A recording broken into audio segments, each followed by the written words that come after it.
Everybody, and welcome to ESO Daily. I am your host, Mr. Craven. All right, guys. So today I'm going to do a series or a different, way of doing the show today. It's been asked that I do kind of a walkthrough for Clockwork City for the console players. So I'm calling this Lore to Life Clockwork City. Below in the description, you're going to see 3 different links that I posted. 2 are for lore purposes, for any player who enjoys the lore and really doesn't understand the backstory to what goes on with the Dwemer and Sotha Sil and why things came to be. I found these 2 videos very helpful. So for players who want to go ahead and watch these videos, they're very, very helpful as far as kind of describing what's going on with the lore. Good morning, Mustang. Also, you're going to see another link by my boy Xynode, who's got to play with the devs during Clockwork City. And the devs actually just, explain a lot of things, and Xy gets to play with them and kind of walk around with Clockwork City. I find the video really informational, especially from the developer standpoint. So I also link that as well. So I hope these links do help players understand Clockwork City a little better. And it really is something. Now, in this video, I want to do things a little different. Besides just play, I want to give you a little background. I'm not a lore master by any means, but understanding how things came to be and why things are the way they are is kind of important. So in your start to Clockwork City, you're going to go to Mournhold to take the initial quest to get to Clockwork City. So you're going to address this person called Adressia Diraz, or however you want to pronounce it, and she's going to give you a quest. I was plugging ICP on my Mag Sork and our healer Let, and I was DPS. I spotted the healing pet and we completed the dungeon. That's a strong heal. Oh, cool deal, man. Yeah, definitely. Twilight's the Twilight Matriarch is insane heal. So when you come to Mournhold, it's kind of important why you're coming to Mournhold to initiate the quest to Clockwork City.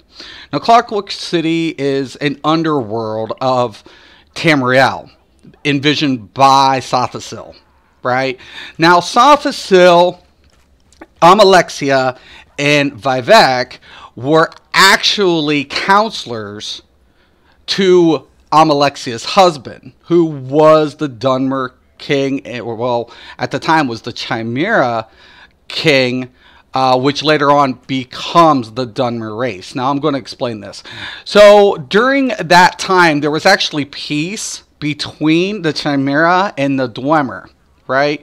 And this was when the Dwemer were still here. Unfortunately, though, there was Kagrenac, and Kagrenac had the Heart of Lorcan. Now, the Heart of Lorcan, he had also crafted tools to manipulate its power or its influence. And the Dwemer were, admired by many, many different races because it seemed like they had immortality, right? And it's believed that the Heart of Lorcan was one of the reasons why the Dwemer race had such longevity, not just simply because they were mechanical and, had mechanical applications, but the simple fact of it is that they also possessed the Heart of Lorcan. Now, Kagrenac had created these tools, and it was believed that they were actually, Kagrenac was trying to replicate a god and use the Heart of Lorcan to gain rule. So it was advised that there would be a war to stop this from occurring, right, from the Daedric princes. Now, keep in mind that the 3 benevolent gods, good morning, Lewis, the 3 benevolent gods, which is Mephala, Balhithia, and Azura, all, had, given a grant or blessing to the Chimera people. So it was up to the Chimera people to kind of put a stop to this. So regardless, the Dwemer king and the king of the Chimera were actually friends up until this war, assumed. When this all happened, it was really bad. They actually, they got into a fight. The king was mortally wounded, and there's different speculation of how he died. And it's even believed that Amalexia and Vivek and Sotha Sil had a hand in not saving him with his mortal wounds, allowing him to die. Thus, because he made them promise not to use the Heart of Lorkhan or Kagernak's tools. That's why when you guys go craft Kagernak's Hope, you see a Dwemer remnants of that. So all of a sudden, during this fight, Kagernak struck the Heart of Lorkhan, and the Dwemer people ceased to exist altogether. The only remnants was the structures and the constructs. So the Dwemer race is no longer existent because Kagernak struck the Heart of Lorkhan, right? Thus, the disappearance of the Dwemer people. Now, it's believed that, they were Al-Hol, and there's a lot of different, myths to what actually happened to the Dwemers. But, after this had happened, there for a while, Sotha Sil was studying the tools of Kagernak, and he became a little bit more obsessed with the Dwemer culture. Right? Even though the Dwemers were gone. Now, as he's studying this, now keep in mind the king is gone. Now, the king was also Amalexia's husband. She was a counselor to the king, along with Vivek and Sotha Sil. But that was her husband, nevertheless. Now, during this time, Sotha Sil finally convinced Vivek and Amalexia, and as well as himself, to use Kagernak's tools to strike the heart, granting themselves not only immortality, but divinity. And that would give them a godhood and immortal state, in which they could rule. And finally, they agreed, they struck the heart, and poof, they became the living gods, or also the anticipation of the benevolent gods which the Chimera worshipped. So Amalexia is the anticipation of Bohethia. Then you have Vivek, who is the anticipation of Mephala. And then you have, which is ironic, Sotha Sil, which is the anticipation of Azura. Now, when they struck this heart, and why I said it's kind of ironic, because when they struck the heart, Azura appeared to them, cursing them for their act, because Azura is the divinity of faith, right? So all of a sudden, that shows no faith in Azura. And Azura was very, very wrathful to the Chimera, not only to the three who struck it, but she even says, "This is not my doing, this is your doing," and cursed the entire Chimera race of their gold skin to turn gray. And they didn't know, like the tribunal did, the three living gods were unaware of what happened. When they go back into town, all of a sudden they see all of their people's skin ash gray with red eyes. Now, instead of actually feeding the fear of the Chimera, they addressed them and said, "No more, you Chimera, you are set free, and you should relish in these moments and embrace what is given to you, because this is not a curse, it's a blessing, because the Chimera is no more. Instead, to this day forward, we are Dwemer." And that is how the Dwemer came into being known as such. How are you keeping the Witches Festival costume on? I wasn't on this tune after yesterday. I was on another tune. So you're going to go ahead, once you take the quest in Mournhold, well, keep in mind Amalexia, this is where Amalexia rules. You'll take this quest. You'll go to the main building, pick up the quest in the middle hall. You'll go to the temple, Amalexia's temple. She'll give you a quest, then all you have to do is walk to the back, to the waterfall. But yeah, man, it's kind of interesting. Like I said, I linked them.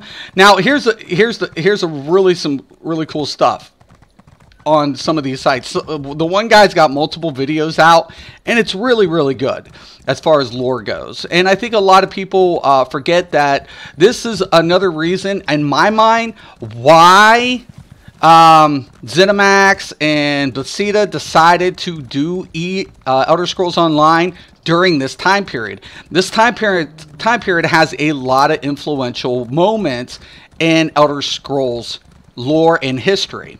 It's very rich in its lore and how it applies, because during the reemergence of Dagoth, there used to be a pilgrimage, right, between all the tribunal every year to go to the mountain to replenish their powers. Now, Dagoth steps in, and needless to say, they cannot make that pilgrimage anymore. So all of a sudden, their divinity is now sustained by faith in their people. Now, that's kind of an important aspect, because in this game, when you play as an elder, as the EP, as a pack, a quest line, you'll see a quest line in which one of her people, I forget what his name is, questions love the lore in any and all MMOs. Thanks, Rock. That he questions the tribunal. And it's important that Almalexia, goes ahead and snuffs this out, because she can't afford her people questioning her divinity, because if they do, she starts losing her powers. Now, that's also in relevance to Vivek losing his power, right? Because once again, they're sustained by faith. If people don't believe in them anymore, their divinity is diminished. But it's not to underestimate their power, because as long as they have the divinity, they even rival the Daedric. And that's kind of interesting, because a lot of people, when we say Daedric princes, a lot of people don't understand, Morning Todd, Morning Robert, that the Daedric princes are really without sex, right? So there's no real gender to the Daedric princes. So when you perceive anything, you really, it's just how in your perception of whether they're male or female. But but when you take a look at the moon, when you go to Morrowind and you see that giant rock in the sky, that's a moon that friggin' Sheer Gorath sent driving into Morrowind, hoping to extinct Vivek and his people. But it's through Vivek's the faith of the people in Vivek that eventually Vivek stops the moon from crashing into friggin' Vivek City. So it's crazy, and it's still there. So when you go past it and you see that giant rock, that's from Sheer Gorath trying to nuke the entire city of Vivek in spite. Clockwork City awaits. And it's got so much lore to it. Like, there's a lot of lore embedded in this. Now, it's kind of interesting too from this standpoint, because as things progress later on in Elder Scrolls, we find that Sotha Sil becomes more isolated from his people, right? And he starts embracing more and more the Dwemer, the extinct Dwemer culture. He even goes as far as creating Clockwork City and adorning Dwemer artifacts. And if you ever notice on his hand, when you play the quest line, you'll actually see the gauntlet of Kaggernax, right? Tools. So the two tools were, taken from them. That's why they can no longer use the Heart of Lorcan to sustain their infinite power. Instead, they have to go by faith. But the one tool that was left was the gauntlets, which, guess what? Sotha Sil still adorns those. This is why Thalmor wanted to wipe out Talos worship in Skyrim 900. Yes, exactly, Rock. So that is, all this plays an important role. And the timeline in this part of Elder Scrolls is very crucial, because it's the pivoting point between all the series, between the original rise of the Tribunal from now and then 930 years later. Now, also, we have to take in consideration a lot of culture still worship the Daedric princess, not just the benevolent. The orcs is a prime example of this, because they worship Malakath, which there's a lot of history goes back. I encourage you guys to take a look at that, especially when it comes to the whole thing with Trinimac, Malakath, all of these different things. Yeah, to diminish Talos's power. And I like it because in this one we see, you know, Molag Bal. And we see the story of Meridian. And we see all of these things with the Dragonborn and the rules. And we have the whole thing with Azura's Star, or, you know, the Soul Gems.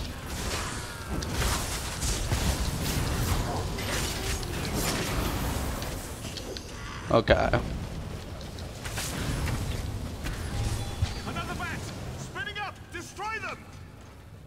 Where are they at?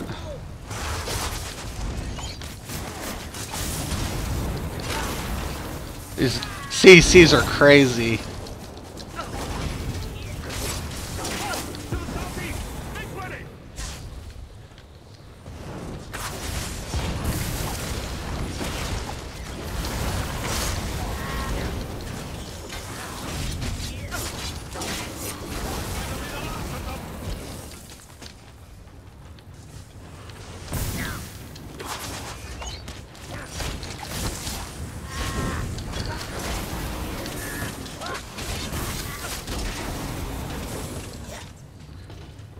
Yes, ESO is based 900 years before Skyrim. Correct. And that's why I think it's an important aspect, because a lot of, like, my daughter loved Skyrim and she loved the story and the lore behind it. I'm like, they put this in Elder Scrolls Online. You don't have to play Elder Scrolls as just an MMO. The devs are really good about putting the lore inside each of the DLCs, each of the game. It's there. You just have to pay attention. You have to be willing to, you know, read the lore and everything else. Also, that's another important thing with the lore books, because the lore books give you the Easter eggs inside of it from the previous lore, and that's also a very good reference, because knowledge is power. And every time you take a lore book, you can actually level up skills because you know it. So you're studying it, you're reading it, and that's where your power derives from. Where does Oblivion fit in the timeline? Oblivion is after this, because after Vivec actually ends up disappearing, right? So when you take a look at Oblivion, it's, I want to say 600 and something years after the events had transpired, something like that.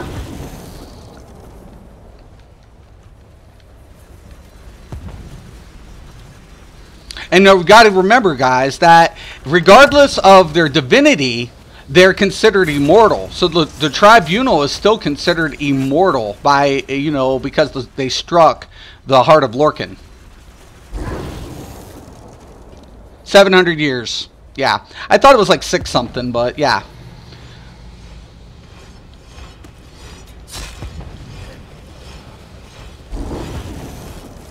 And it's really good. Like, the lore, that's one thing that got me involved, was the Morrowind, how rich the lore was. And also, you got to keep in mind, now, prior to the Living Tribunal, the Dunmer, or the Chimere, as a previous, worshipped ancestry, right? Versus a lot of other races who worship the Daedrics or anybody else.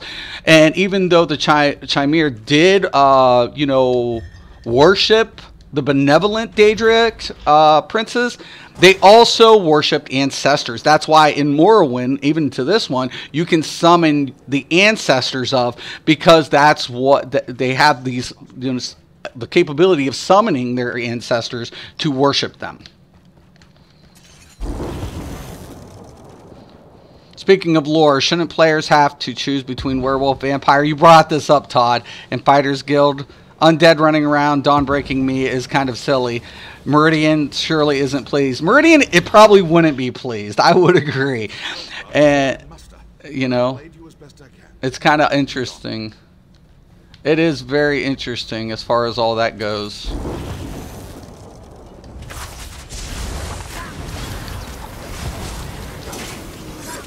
And the devs did such a great job. I'm telling you guys, for the console players, you know, looking, waiting for this, the devs did such an awesome job. I mean, as far as environment goes, they captured, in my mind, everything that Clockwork City should be. And I'm actually happy with the size of it, because they can expand upon it. You know, they left enough room to say, you know, we can expand upon this, you know, later on if we want. We can give them, you know, the taste of what Clockwork City is, introduce Sotha Sil, you know, all of this is kind of really cool shit going down. And it's also, you know, gives the, you know, the changes to the MMO aspect as far as the RNG goes. It's amazing. It's simply amazing. Oblivion is approximately 100 years before Skyrim, right? But it's 700 years after all these events take place.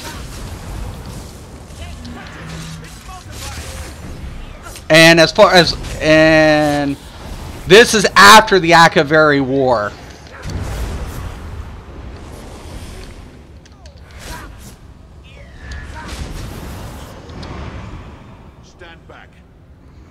Well, the devs cannot enforce lore on the player base. No, they can't. But it's amazing. It really is.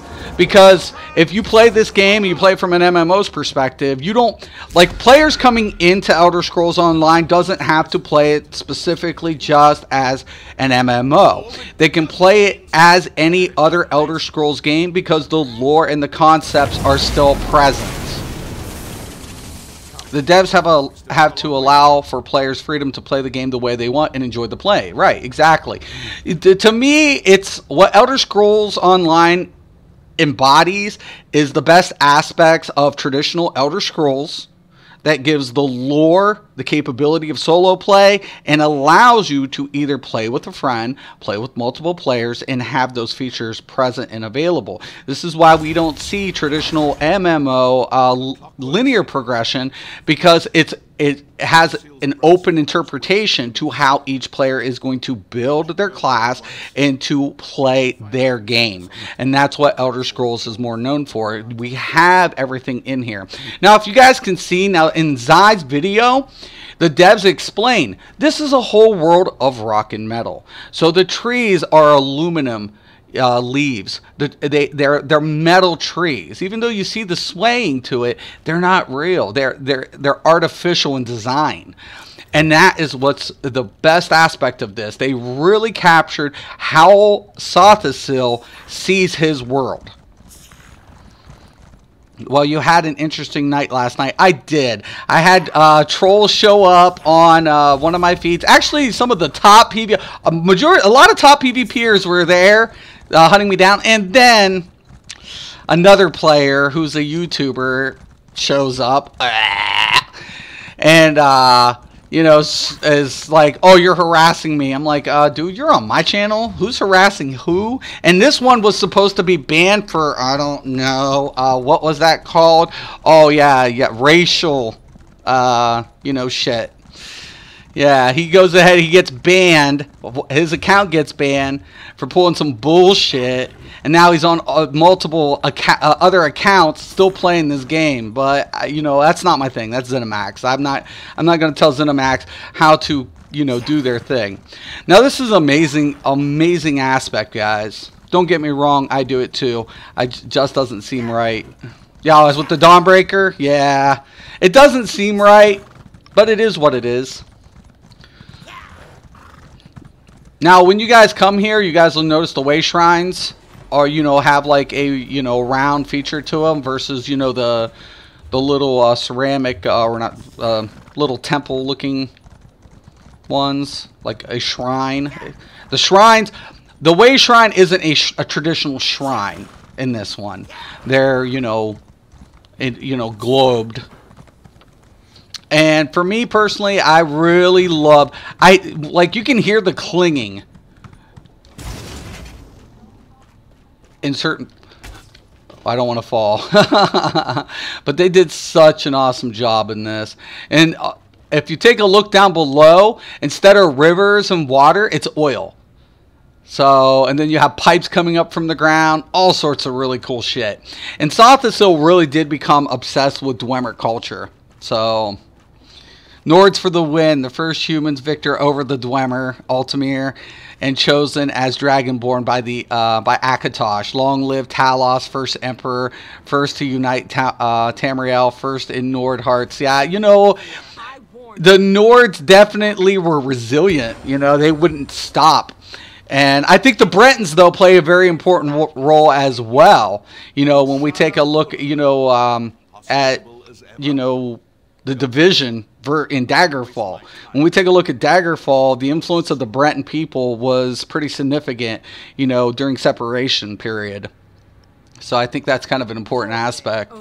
That's for you to find out. And how much, you know, the Altamir, you know, very prideful race, had to swallow that pride, you know, when it came to the Bretons.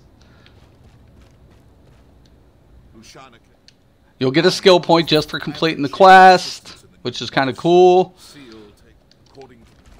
And when you walk in here, it's amazing. This DLC is amazing. It is simply stunning what the dev teams did for this DLC. It is beautiful. It is a dream come true for every Elder Scrolls fan to be able to walk inside Clockwork City. It is amazing.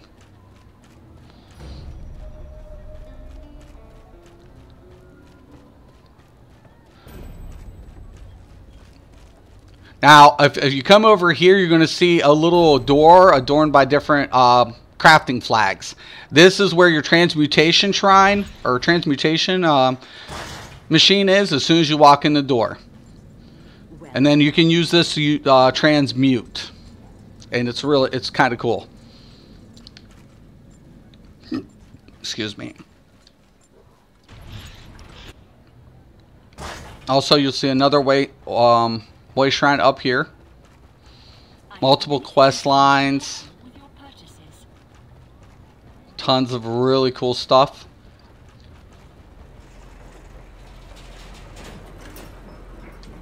I believe you have to tap this to unlock it.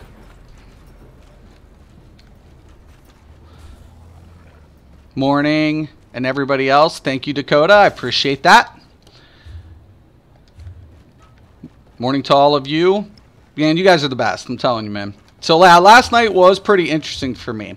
Now, you can browse around Clockwork City, pick up quests, different things here, and it's really cool. So this is kind of your main hub area of Clockwork City, what you're going to see. There's also what you're going to take a look at. There's a lot of different bridges and things going on, so what guys want to really pay attention to this. Yeah, Talos beat them all into submission and created the Imperial Empire, and he did. And we got to keep remembering the war over White Gold Tower, though. I mean, during the construction of the White Gold, you know, the Daedrics weren't really happy about Talos' victory. So, hence why a lot of, you know, people, after he fell, you know, and there was, you know, the power struggle for emperocy, and then all of a sudden that's what started all of the separation and divide lines between the, you know, at one time Tamriel was united, and that was because of Talos, you know, but and then, you know, after, you know, he died, there was a power struggle. It was crazy, man. So, and then this was the opportunity that the Daedric had to, you know, give their influence. You know, and when we see the fall of White Gold Tower, you know, that's a pivotal moment in Elder Scrolls. And that's to this day, and why in this period, you guys, when you go to ICP, why the Daedric inhabit White Gold Tower, because the whole idea is if White Gold Tower ever was to be established again, that would go ahead and give rule back to men and women over Tamriel. And that's something Mulak Bal and I forget his names off the top of my head, do not want that to happen. That was never going, they never want to see that again. You know? And it's kind of interesting because Mulak Bal is one of the, I guess, the speculated reasons why we have vampirism in Elder Scrolls, because it's his blood that's infected the vampiric race.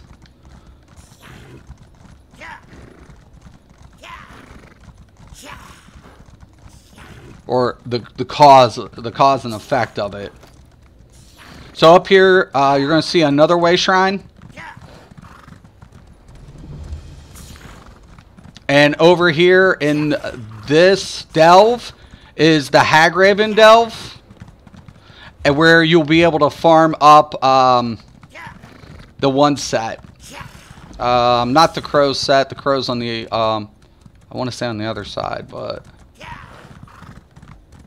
it's really cool. Love this place, man. Keep forgetting how to get up here. Haven't been back really in here since PTS. You can take the quest right here if you're going to go in. That's just one of the technologies. Lord's Dagon, thank you, Dakota. Thank you. Yes, Lord Dagon. So Lord Dagon and now the Daedrics also wage war against each other. We all know this because, you know, they're selfish.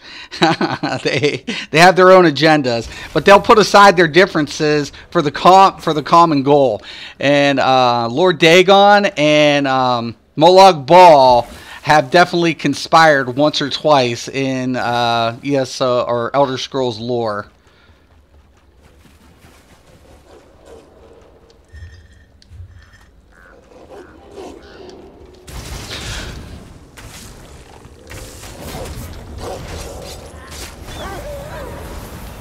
Well, always check the loot, what you're killing, guys, because this shit can drop anywhere.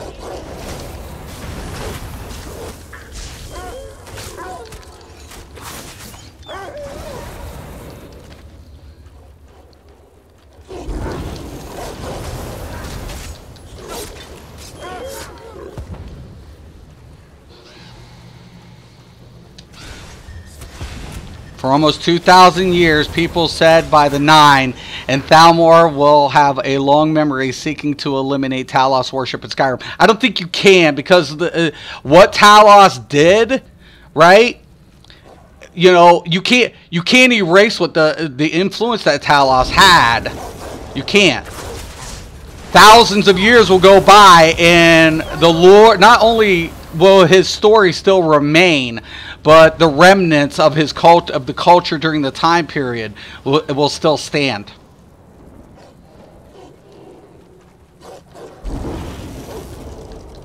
You know, it's something like people will whisper under their breaths. At one time, you know, Tamriel was one under Talos.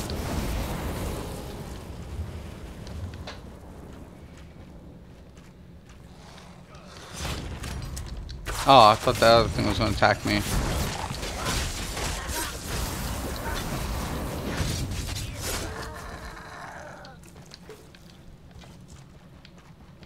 Alright. You also pay attention for the chests, guys, if you find any. Alright.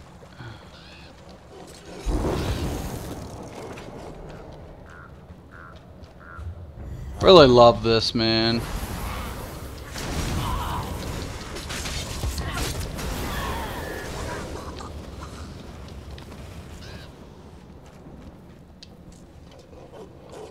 Doesn't look like a fake scarecrow. Oh no, because it wasn't. Dare you interrupt my vigil?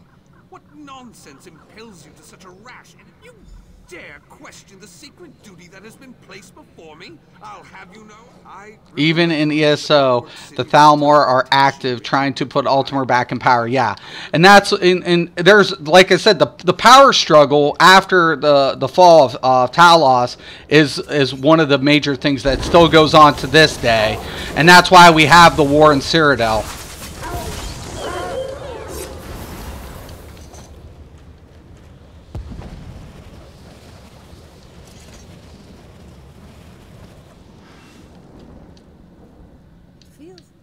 You've never heard of the Everglow? It's the Oblivion realm that belongs to Nocturnal, the Night Mistress. I'm sure this shadow cleft represents some sort of attack on the Clockwork City. But there's... I see you have one of our perception tabulators. Continue your investigation and make sure that device gets into the hands of... Now remember that also the Altamir and the Dwemer share a common ancestry.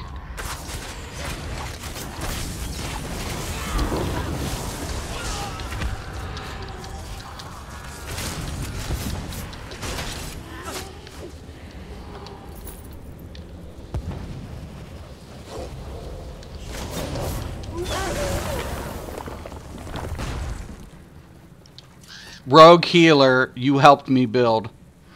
Oh, thank you. Thank you, Dakota. You know, I definitely, I take it, I embrace what Elder Scrolls is. Very much so. I've been a fan of Elder Scrolls. Morrowind was the first one I fell in love with. And I've been, you know, I played old Dungeons and Dragons, and I fell in love with early Elder Scrolls when it was released for Xbox, and I was probably 18 at the time when it came out. And I literally, about 19 actually, I was in 19, 20 years old, probably 20 or something. It's been a long time. And I fell in love, and that's when I really fell in love with it, what they did, what Bethesda did. And ever since, I've been a huge Elder Scrolls fan. A couple of different things I didn't like about each part of each game, but that's my opinion, whatever. But you kind of get into the whole thing of what it's about.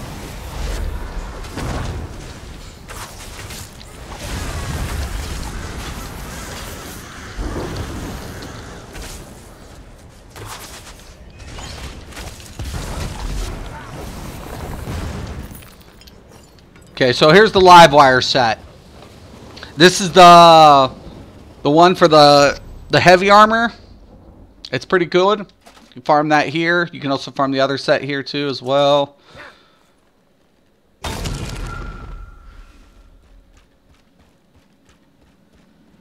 You did well. Now return to the Clockwork. Why delete all characters? Convert to new characters. Make them crafters, mules, etc. Can find a way more. Find a way to use characters you do not actively play. Right. And that's the funny thing, like, one of the major things that you can also do with characters, remember you also have race changes and things like that, so later on, as ESO Plus members, you can kind of take advantage of that.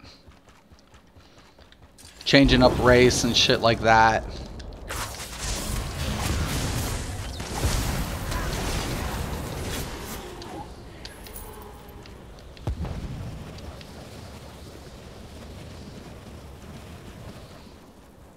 Now, if you want, the boss will always respawn, so you can kind of, you know, farm it up if you want.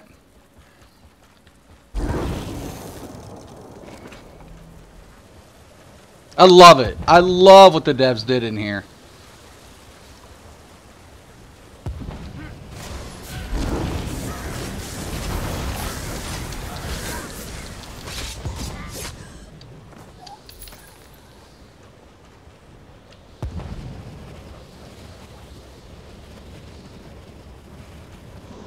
Am I going the right way? Let's find out.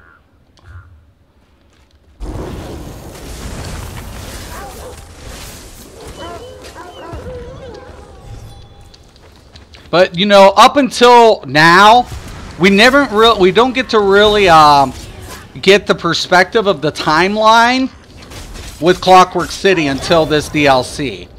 So it's a pivotal moment in Elder Scrolls.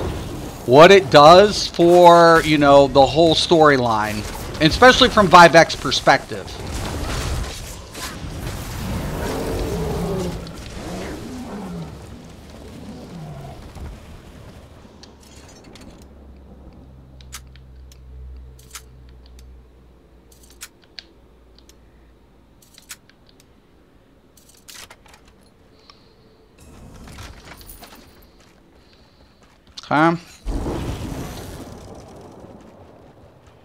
No, I have to go around that. Yep. Blah.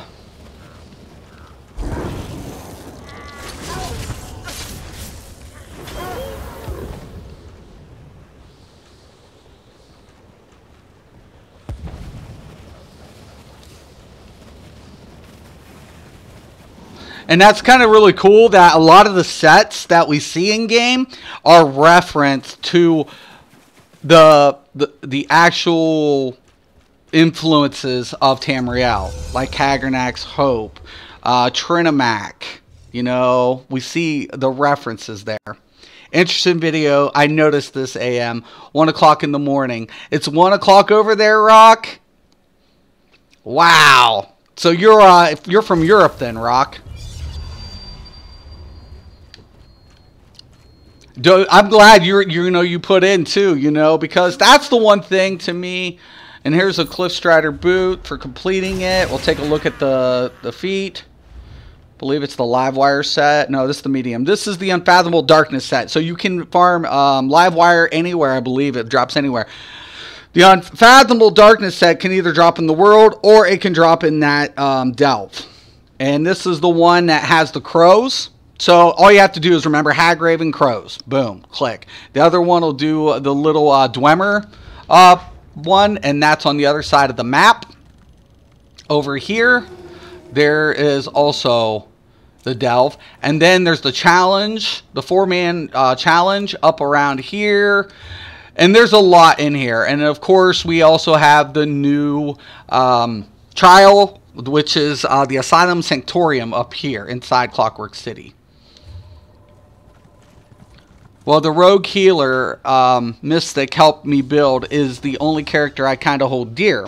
All my other characters are kind of junk, to be honest. Example, my Glass Cannon Sword, great DPS, but no use in dungeons. But you know what thing, Dakota, like Rock said, you can keep characters and then just put gear on them, just, you know, as like, you know, pack mules at the moment, until you find something that you want to do with them, because that's what's great about this game. So say you shelf one character for a while, right? There could be changes later on in the game that'll make you go back to that character and reevaluate it and see if you want to play it again. So you don't have to re-level it, and that's what's nice. That character is always going to be there once it's leveled. So once it's leveled, you don't have to start from scratch, and that's one thing I love about this game. So if I create something and there's something I don't like, I can make those changes. It's very doable in this game, and I love it. That's another reason I really like this game. And I'm telling you guys, for ESO Plus members, you're going to love the environment in this game. You're going to absolutely be enthralled with the environment.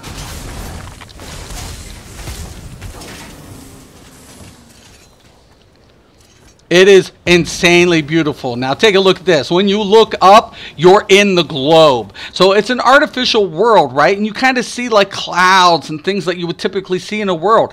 But you also see the Dwemer mechanisms going on above you that sustain its environment. And it's pretty awesome, man, to be honest with you. And the background, even Sotha Sil adorning the Dwemer, helmet, shoulders. It's pretty. I mean, it's a different look from when I first remember Sotha Sil, but I really love it because it remains true to who Sotha Sil is. And the gauntlet he wearing, dude, and Haggernac's gauntlet, I was like, it's flawless, priceless, priceless, priceless.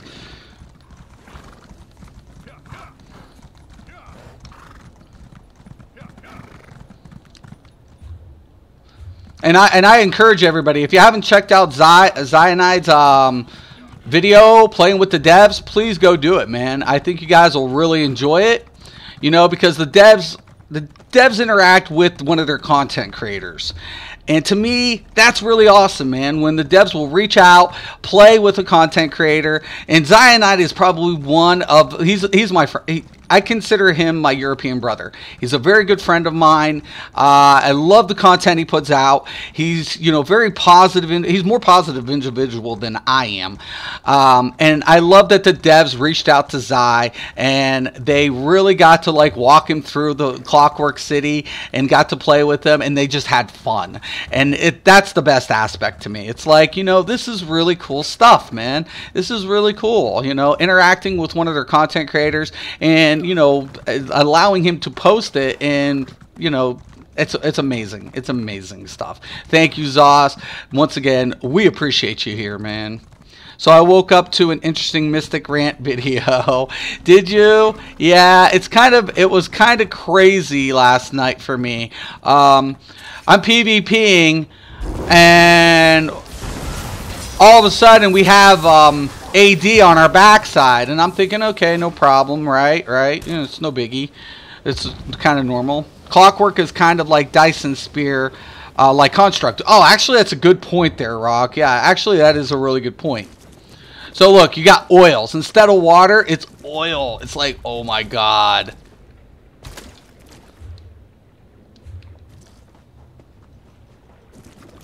They do such an awesome job here, man.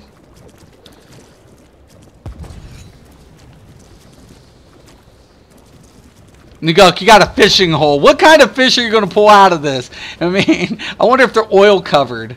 I wonder if you can get roe out of this. Who'd eat it? Who'd eat it? If you pull perfect roe out of this oil slick, would you eat it? Would you create food with it and feed it to people? Sick bastards. I love the environment here. It just fits, man. You know, and of course you can get resources here. And guys, make sure you guys check out some of these new motifs. You can get new motifs in Sanctum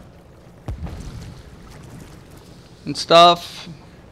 And I think there's a chance to get the other motifs in the delves. I haven't got to explore them yet. To check out the forums.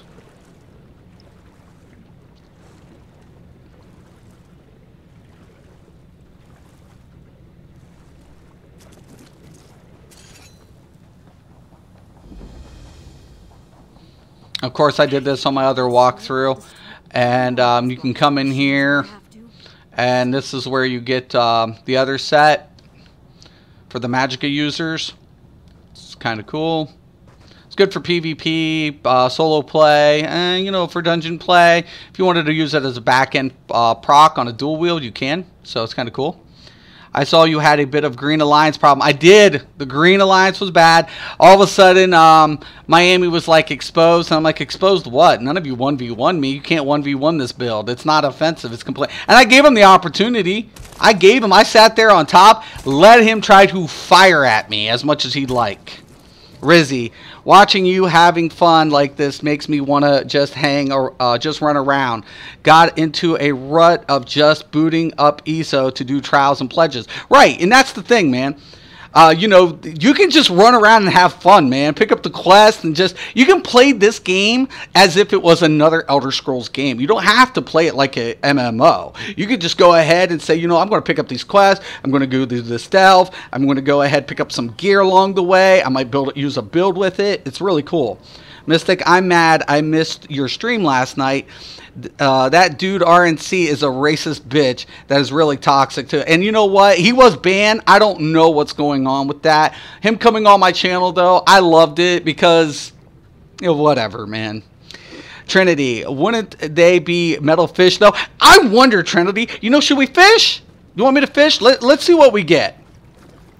I want. Oh, wait a minute. This is portable liquids. Oh, I'm getting tears from this. Ooh, gross. Is it contaminated? I'm wondering. Ugh. Who drank it? Is a bitch.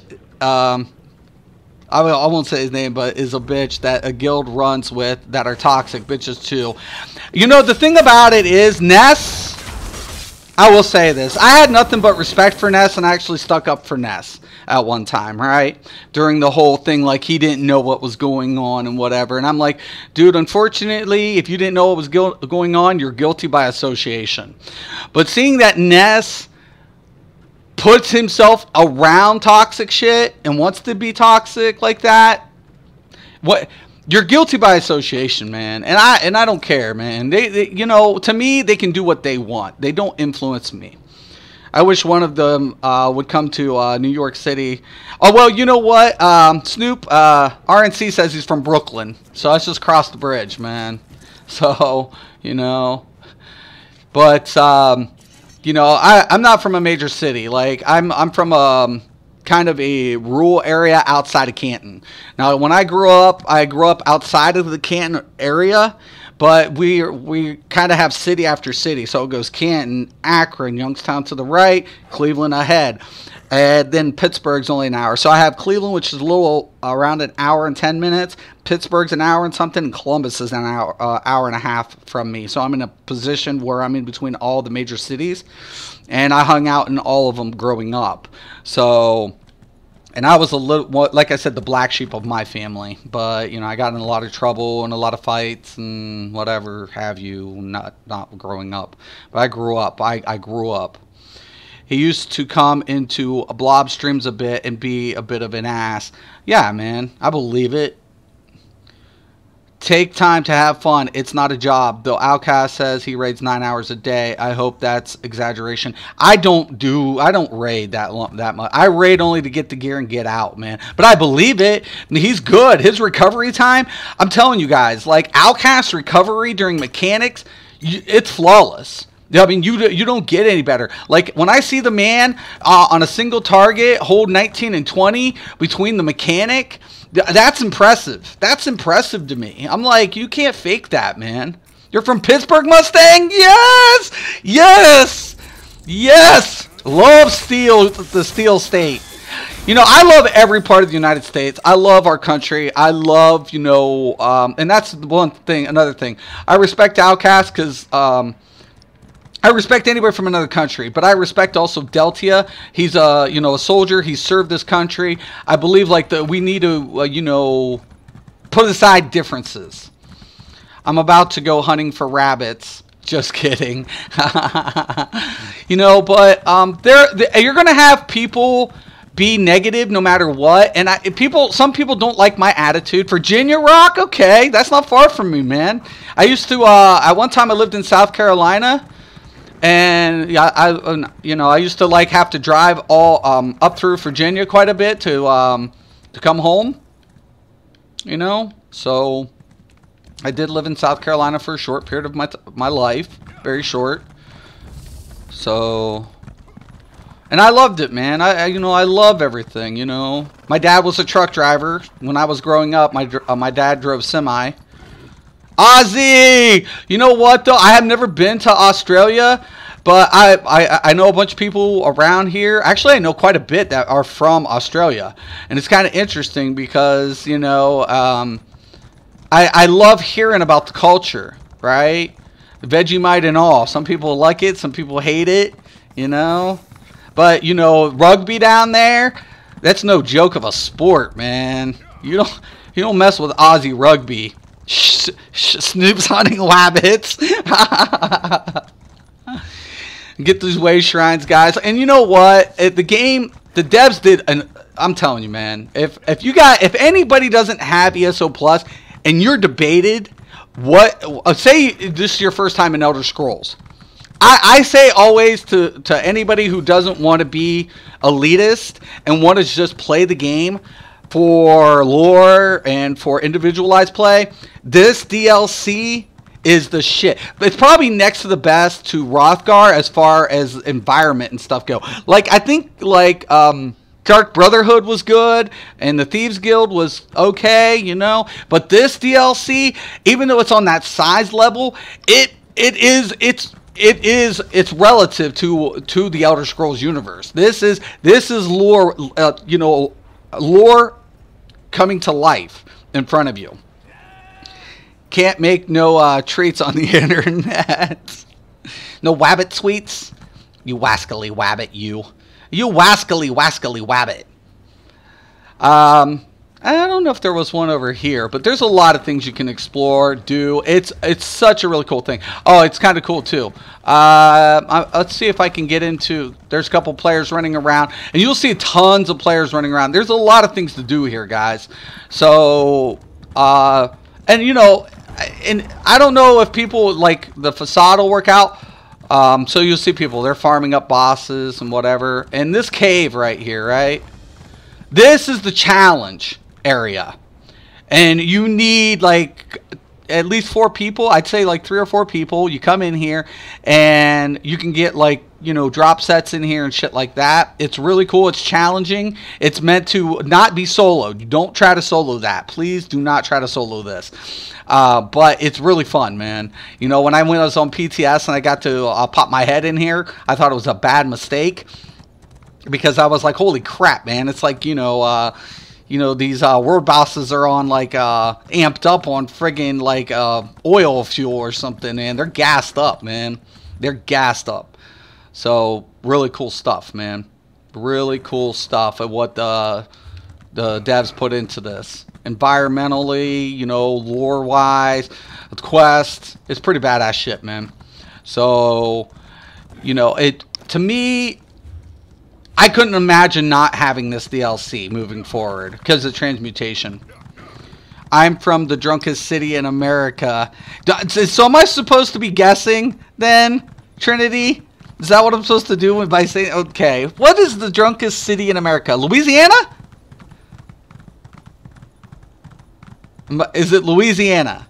Oh, New Orleans. New Orleans. Is it New Orleans? I'm going to go with New Orleans on this. Either say yes or no.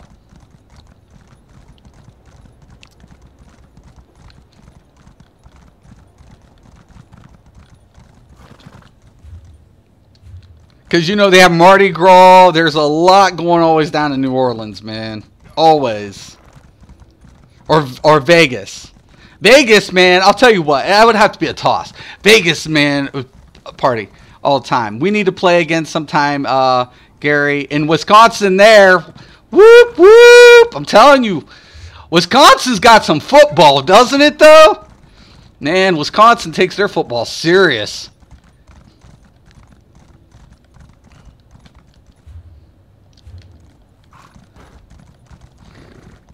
No. You a Badgers fan, Dakota?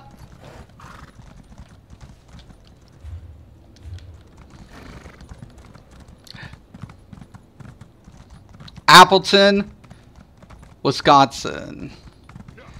Really? Is that many people drinking over there? Never been there. Never been there. The furthest I've been in Illinois, Iowa, and Indiana out west. That's about the furthest west I've gone. Got family in Chicago. I actually have family in New Mexico, but I've never been out that far. Now my dad, he was a truck driver. He's been all over the United States and then some. But I've been East Coast. Everything East Coast and everything as far south as Georgia. Never been to Florida. My daughter has. I haven't. We got family in Florida. My daughter got to fly down and visit some family in Florida last year. I have found you actually have fun in ESO, helping others have fun in ESO. Yeah, that's what this is about. That's what my channel's about. You know, I want to have fun in Elder Scrolls. I want to enjoy what the devs give me. I want to help other players seek out the potential of what this game's about. Yep, rock and roll conception. This is what it's about. And I love you guys, man. You guys, my community members, I view as probably the best. Look at this. Look at this. Oh my gosh. What? Where does these pipes lead? It'd be kind of cool if I could actually get in these pipes and kind of like go up and explore it. You know, what, like, would you find a giant like Dwemer rat up in there or some shit? You know, we know what the sewers are like. I love this place, man. The devs did so awesome.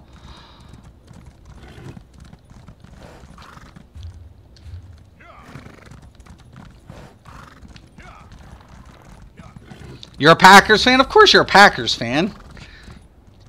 In Trinity, I think 2 years or 3 years ago, Wisconsin by itself consumed more alcohol than the whole of Ireland? No way. No way. You're kidding me. Really? Ireland? I'm Irish, man, and that one is crazy for me to swallow. Now, I don't drink anymore. Man, when I was younger, I was a drunk. You know, I used a lot of drugs and alcohol when I was young. I mean, way before legal age. And I was a substance abuser, to say the least. And yeah, I had a lot of chips on my shoulders when I was young. People are like, you need to seek out anger management. I'm like, I'm anything but angry anymore. You know, I'm an asshole, and that's apparent. You know, but in my older age, I actually calmed down quite a bit.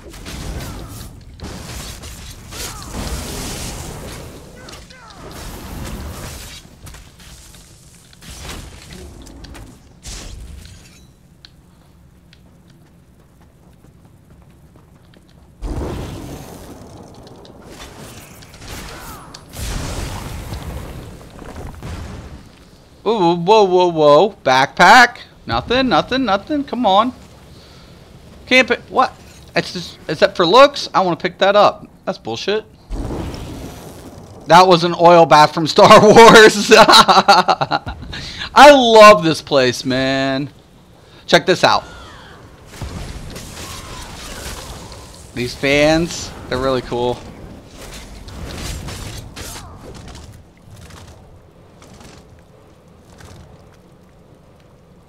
I really like these fans.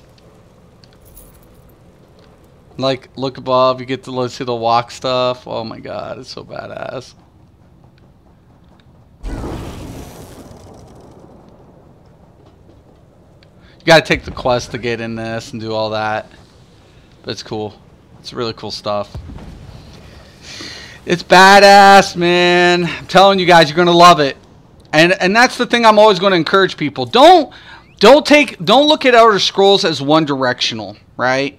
Don't take a look at Elder Scrolls from a perspective of just being there and you do the dungeon, you do Sanctum, you know, the new Sanctum dungeon, Sanctorium, because there's a lot more that the devs put into this game. And from a lore's perspective, even if you were going to be an individual player and you wanted to play the game as a traditional Elder Scrolls game, the devs give you that capability here. Sure, we have dungeons. Sure, we have trials. Sure, we have PvP. But it can also be played from a solo perspective or with groups, small groups, and allows you to have fun within your community. And that's what I'm going to actually encourage a lot of players to do. If you start becoming, finding Elder Scrolls tedious or boring, you have to ask yourself, is it the game or is it how you're playing the game? Because this game gives you a... Morning, Yamenstein. Welcome, man. Sotha Sil's been cross-universing. Yeah, dude. So, excuse me. Sotha Sil has his hands in a lot of stuff, doesn't he? You know, it's kind of interesting. But yeah, guys, ask yourselves, you know, start asking yourselves, you know, how am I playing this game? You know, what can I do to enjoy the game? You know, there's a lot of things in this game. I don't even get a lot of things done. So a lot of people are like, you have 18 characters? Like, oh my God, but I don't get to do all the content. I don't. There's too much. There's way too much. I still have yet to finish Hrothgar questline. Because I didn't finish the quest line. I had so much on my plate. Like, I still have yet to finish, like, 2 or 3 quests in that quest line. Dark Brotherhood. I got the Thieves Guild quest line done. But Dark Brotherhood, I think I got 2 more to do on that one, too.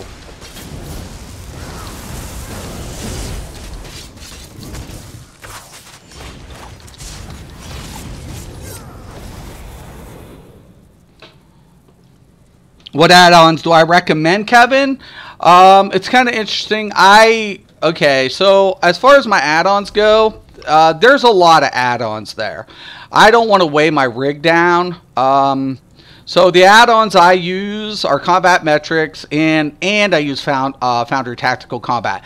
I find Combat Metrics very useful because it gives me the uptime. I never really worry about... you know, looking at its statistics until at the end of a, you know, combat sequence. Then I'll throw it up, take a look at my uptime. It helps me with the rotation, making sure everything's kind of put up. So from a PC perspective, I always like the combat metrics for that. There are a couple little glitches here and there that can happen with it, just a heads up. Foundry Tactical Combat, it just lets me sink in with the combat metrics, make sure everything's kind of on par. So it kind of gives me a secondary reference or guide. Harvest Map. If you're going to be on PC, you don't go without Harvest Map. The lib add-on, love it. Lore books, yeah. The mini map, I have it. It's not working. It's out of date. I need to get a new mini map. And the Sky Shard, because hunting Sky Shards and hunting down lore books is a crazy one. Though the new one for Clockwork City hasn't been updated for Sky Shards, but when it is, then you go to and you update that add-on, and it'll put on the new Sky Shards.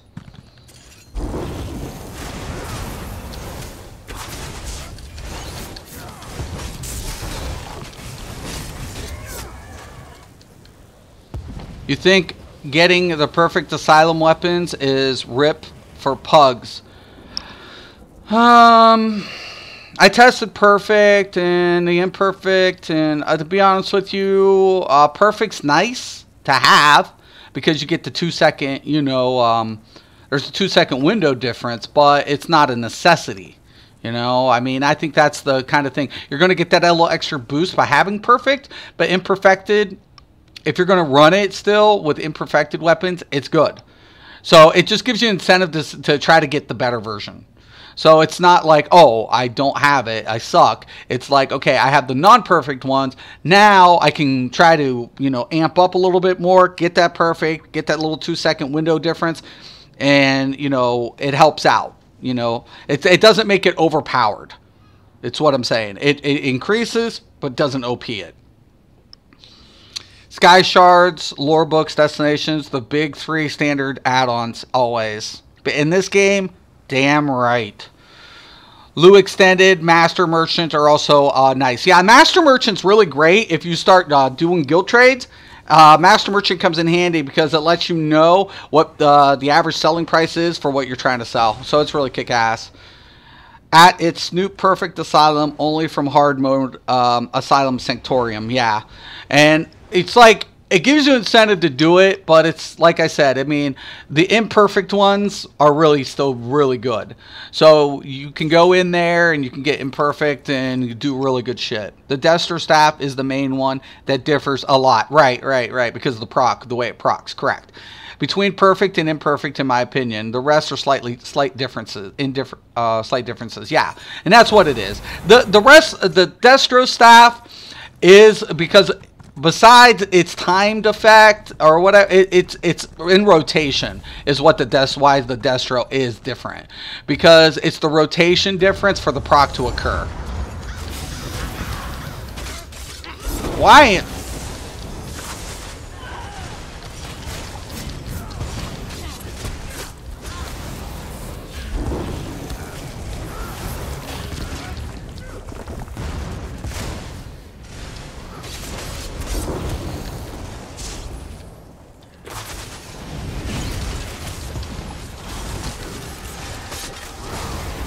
Oh, my shit dropped.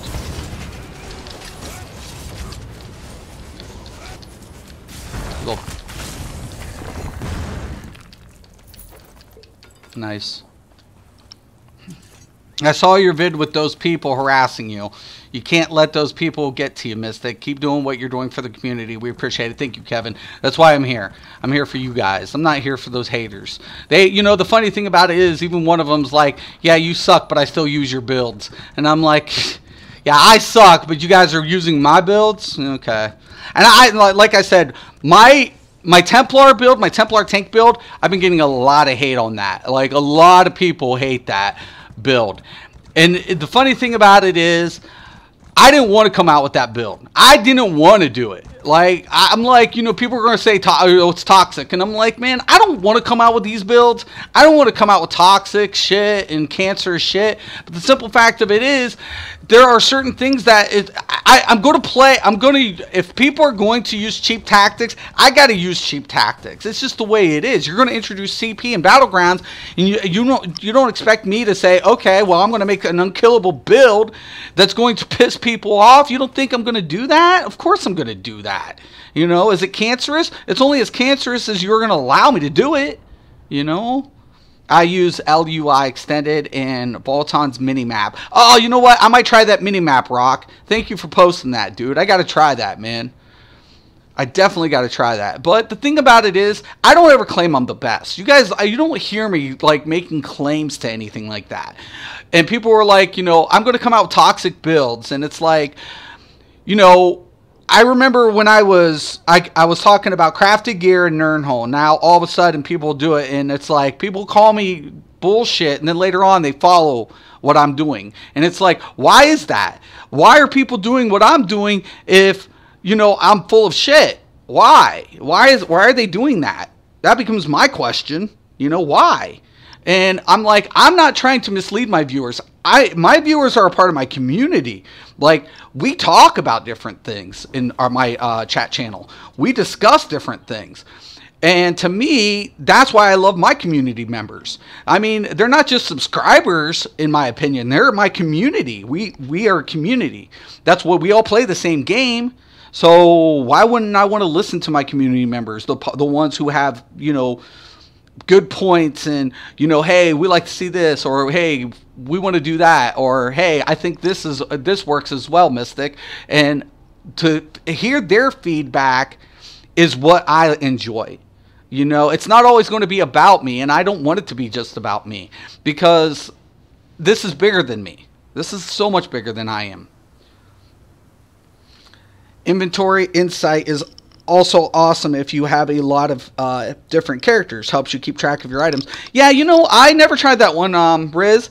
The one also somebody told me was the wardrobe change. I kind of want to do that one. It would be kind of interesting. Another example of that, Mystic, is your Stam Siphon Healer. Before you released it to everyone, I was the only other person that had the build and knew it. Oh, okay, Dakota. No, that's cool, man, because players like you, who's done it before I did it, you guys are my inspiration. Because I didn't really know how many people were doing what in this game. Like, Elola is one I'm literally, I have featured channels like Dubs. T-Dubs is the only PvPer I like feature, because as he hangs out with the best PvPers, but in my opinion, he's one of the best Sorks on PS4. Now he does do the double shields, which I hate. I hate players who will stack shields like that, because it's whatever. But regardless of even throwing shields on a 1v1, he doesn't have to always do it.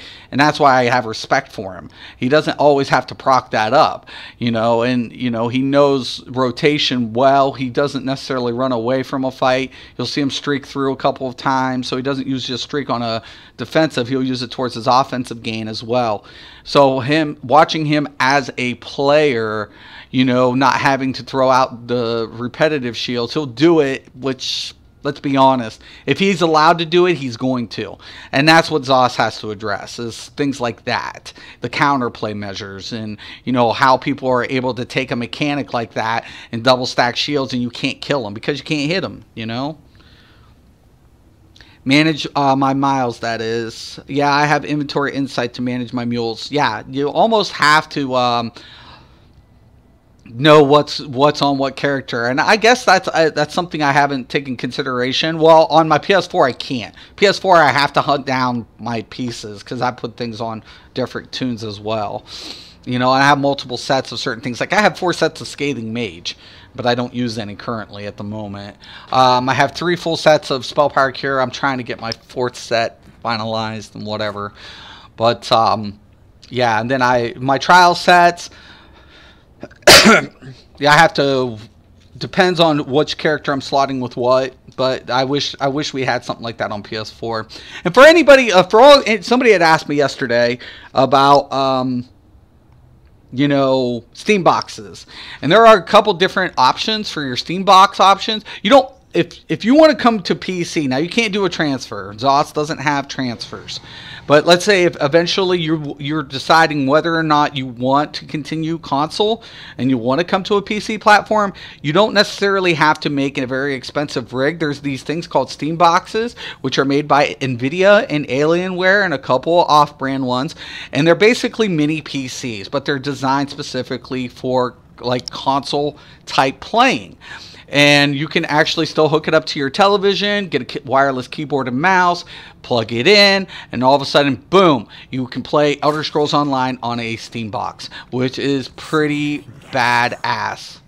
He can't hide from us. Listen to that, it's pretty cool. Oh my gosh, it's kind of cool.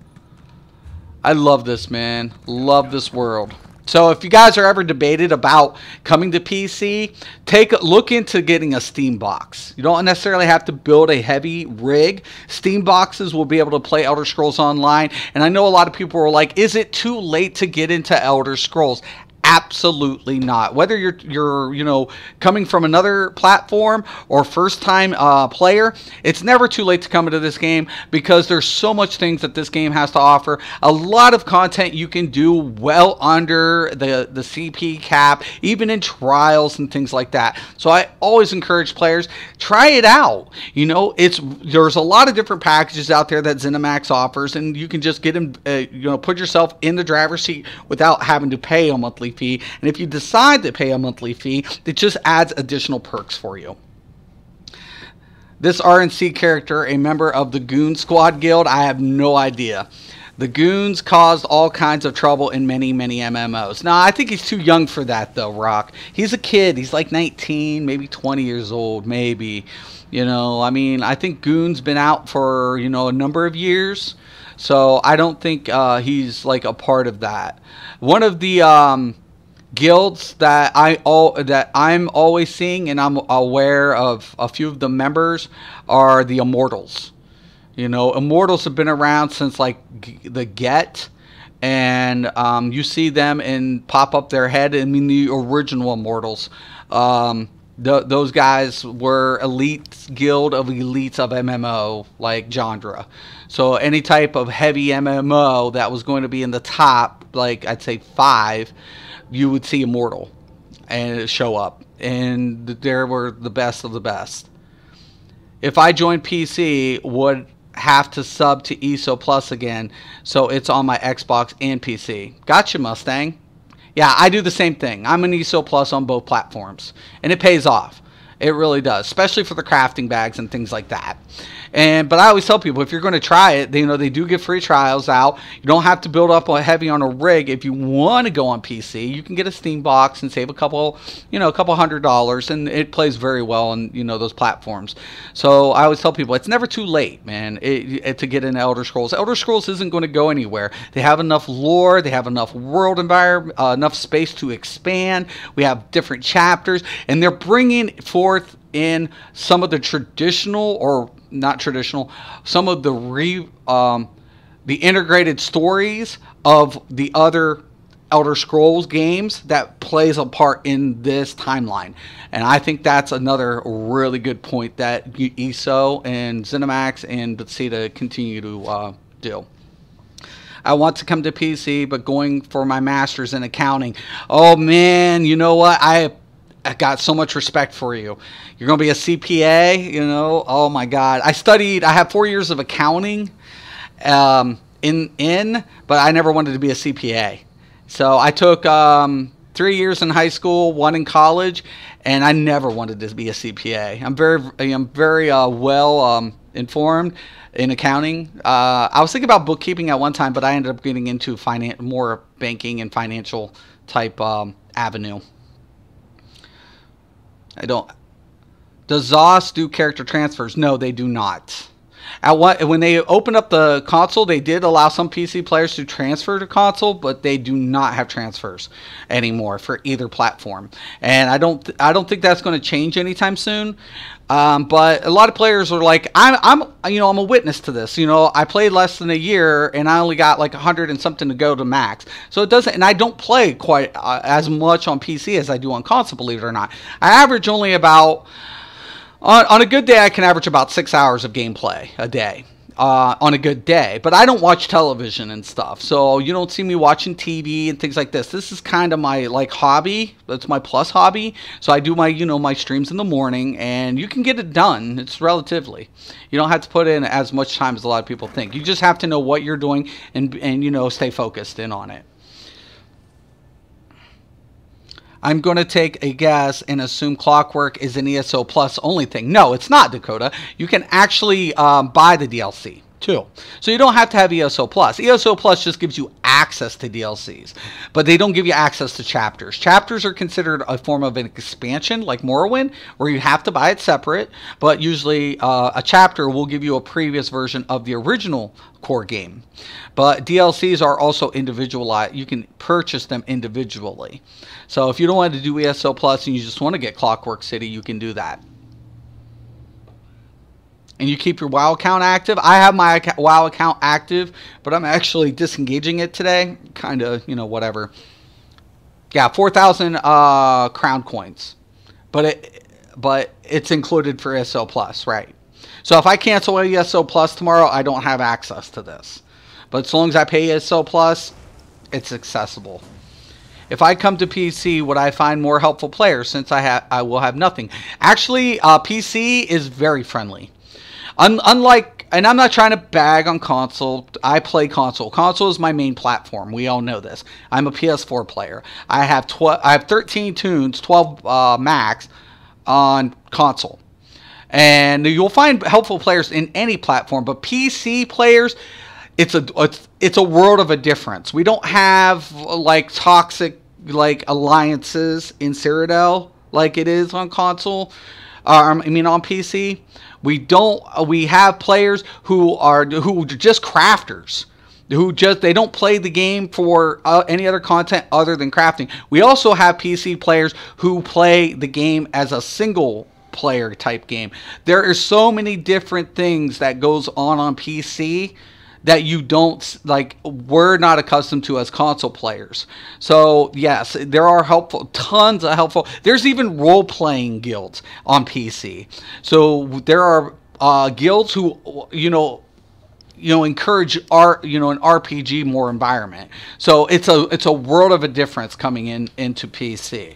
PC, the elite attitude is more shunned than anything. You'll have the elitists on here, but the average players are more open. Like if you roll in as a sword healer, it's not unheard of. It's not uncommon. The players have been doing it forever. Console players were like, "Ew, what is that?" La la la. But on PC, it's like, okay, you're a sword healer. Just keep me alive. If you can do that, cool. If not, we're booting you. It's kind of the way it is. Absolutely more help on PC, larger player base, a lot larger. This place is a lot, and it shines because of that. It's like there is, like I said, players who do nothing but crafting, players who do nothing but, work, and their end game is different.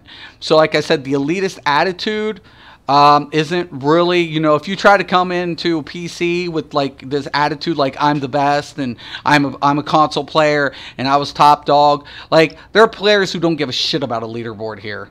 They don't even care. They're like, who are you? Oh, check the leaderboard. And I don't care. It's just the way it is. Thanks, Rock. That would be able to use Add-on if I decide to go with the Steam box. What a Steam box would you suggest since I know nothing about them? Well, Mustang, there's different options.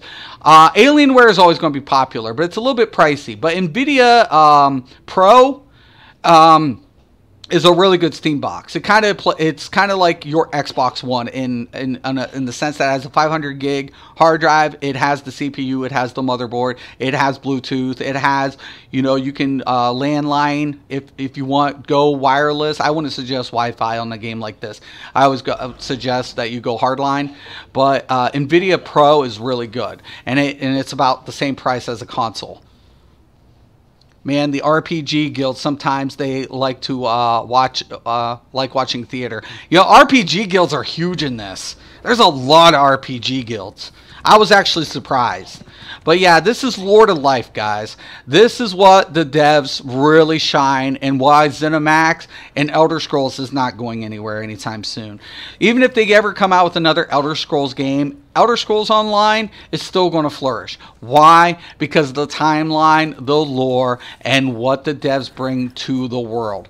Remember, guys, Elder Scrolls is so much huger than what most players would think. I do encourage you guys to click the links below if you're a big lore junkie. It's really good lore right there. And check out Zai's play with the devs. It was really, really inspiring to see the devs communicate with one of their content creators in such a positive manner, in a way that, you know, connects with the community. So I encourage people to go ahead and check that out as well. But I'm going to go ahead, I'm going to take a break, I'm going to get off here. I might stream a little later, but if anybody has any questions about Clockwork City or any comments, post below. Once again, I want to thank you all for watching, and I hope you'll enjoy the DLC coming out next week. Console players, it does rock. Thank you, ZeniMax, and thank you for watching. And once again, and always, have a nice day.